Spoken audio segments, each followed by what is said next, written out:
Hey traders, guys, I'll do an update. I really wanted to hit on Neo here this morning, and I just want to explain this really quickly. So I think Neo here in the price action's corner, as we say, and what I put in our live chat was that this looks like the right hand side of the cycle, guys. So what I mean by that is when we think about a sine curve, right?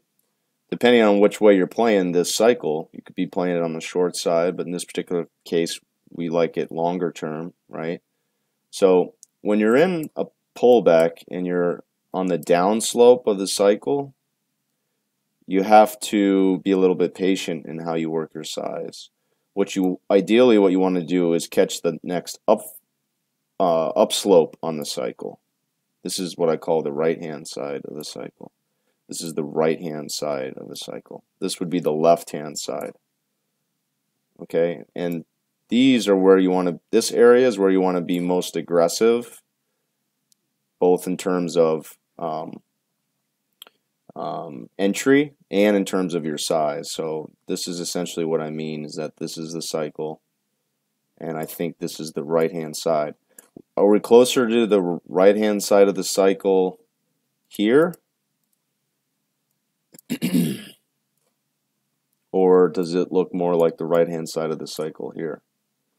Okay, here's these lower highs that we've been talking about, and this has been going on in the general market as far as the, with the Bitcoin price. You've been making lower highs, same thing on the Ethereum, same thing on Litecoin.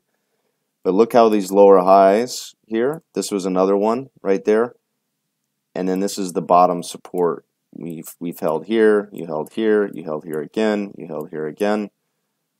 So these lower highs are getting closer to the floor, okay? And this today, the reason why I think you can double your long position here on this candle. I added pretty aggressively, is because we're taking out this high and we failed to make lower lows here. And then this, if you want to call this the aggressive first pivot, fine, then we made a new high. But really this pivot also, we still need to get above here.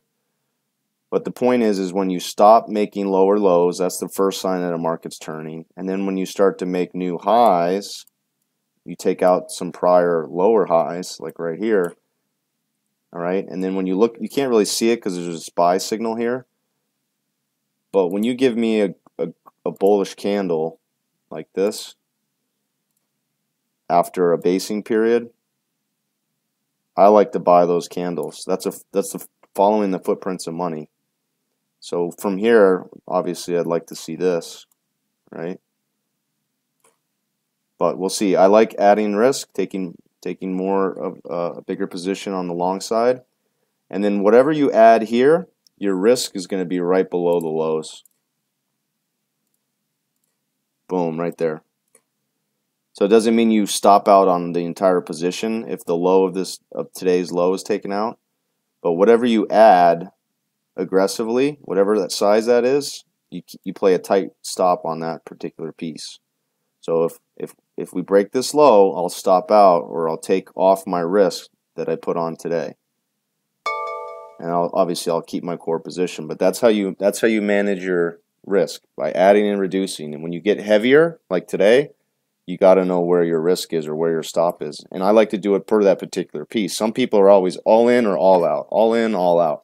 That's too black and white. I would hate to stop out in my entire position just because this candle fails, and then maybe the market retests this low and then takes off to a new high, and you've stopped, and then you end up stopping out right on the low.